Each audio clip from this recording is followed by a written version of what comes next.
welcome to this edition of the Native News Update on this Thursday, March 29th. I am your host for today's program, Paul Demain, and many of the stories we read here can also be found at our website at IndianCountryNews.com. And here are some of the news stories for the day. Larry Thompson sits high in his tractor cab and drives to a chain link fence along with his family property on the Mohawk Akwesasne Reservation where they fished, grew vegetables, and played as children. He points to a toxic landfill about 30 feet away, stretching toward the St. Lawrence River. The whole hill, he says evenly. Our gardens are right over there where that sign is. Thompson's family put up the sign 20 years ago warning PCB's danger area. The rural landscape with houses scattered among the fields and trees along the river is part of ancestral tribal homelands that once extended 125 miles south to the Mohawk River. The reservation, about 21 square miles on the U.S. and Canadian sides of the St. Lawrence Seaway, is home to about 16,000 people. Immediately upstream is a shuttered General Motors factory, now a federal Superfund site where tons of toxic waste have been removed. Tons more remain, including the 12-acre landfill site that has been capped with a layer of clay and grass and declared safe, no longer a threat. PCPs, considered probable carcinogens, are the main contaminant, dumped as sludge after use as electrical equipment coolants. Studies 20 years ago documented higher than normal PCB levels in the breast milk of Akwesasne nursing mothers and more recently in adolescents. The toxins persist in human tissues for years. High levels have been found in St. Lawrence River turtles and fish, which the state cautions against eating. Despite government assurances that immediate health and environmental hazards are gone, anger and fear persist over what some people here see as a long-running attack on their land, their lives, and even their sovereignty. Thompson's wife, Dana, calls it environmental genocide and continuation of George Washington's 1779 order to colonial troops to lay waste to their settlements. Among 89 polluted ex-GM industrial locations around the country, the 207-acre site at Massena is getting the largest single share, about $121 million of the $773 million cleanup budget established in bankruptcy court last year.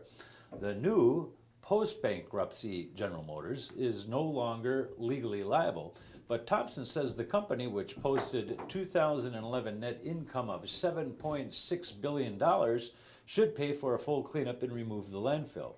That fact that it's still there, people are frustrated about, said Ken Jock, director of the St. Regis Mohawk Tribe's Environmental Division. It seems like it's a common sense thing.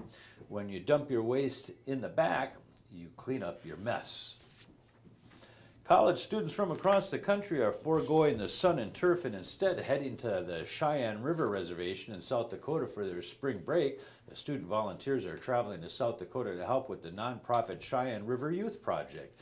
The college students will be holding fundraisers, helping with facilities maintenance work, and preparing a 2-acre garden for planting.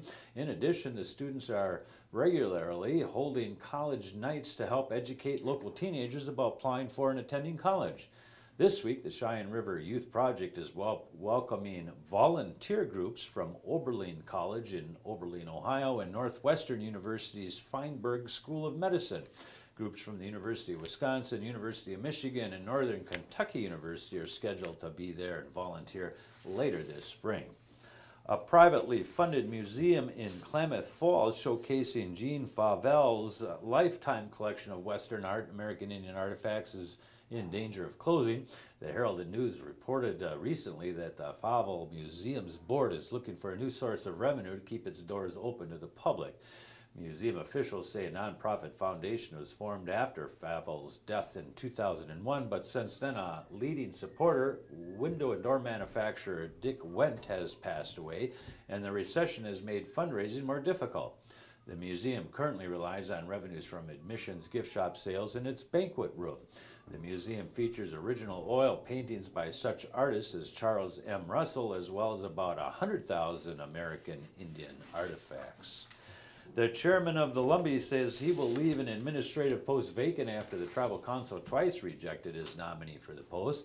The Fayetteville Observer reported Paul Brooks said this week he will not recommend another candidate. Brooks said his recommendation of Garvis Oxidine was the best possible candidate for the applications he had. He told the tribal council earlier this month he had received 8 applications.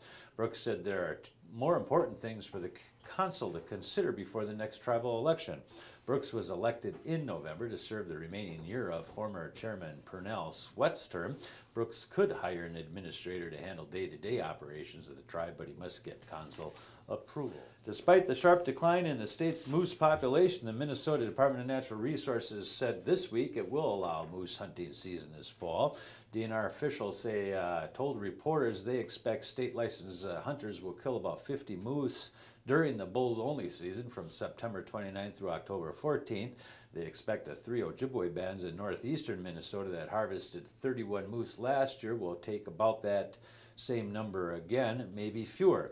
Minnesota's moose population is estimated at 4,230 moose, a 14% decline from last year's estimate and less than half of the 2006 estimate.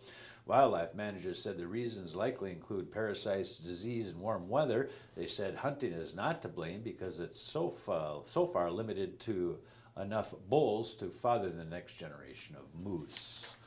Don't forget, for those on the Upper Peninsula in northern Wisconsin concerned for the potential Pinocchio Range mine, there is a gathering on April 6th and 7th at Copper Falls State Park that weekend, Friday and Saturday, for those who want to support the local economy and discuss alternative jobs for the North Country. Copper Falls State Park is located just north of Mellon, Wisconsin, and that's all going to occur next weekend after this weekend, and that is another roundup of news from Indian Country on this edition of the Native News Update. We want to say Pinagigi, or thank you for joining with us, and come back again soon.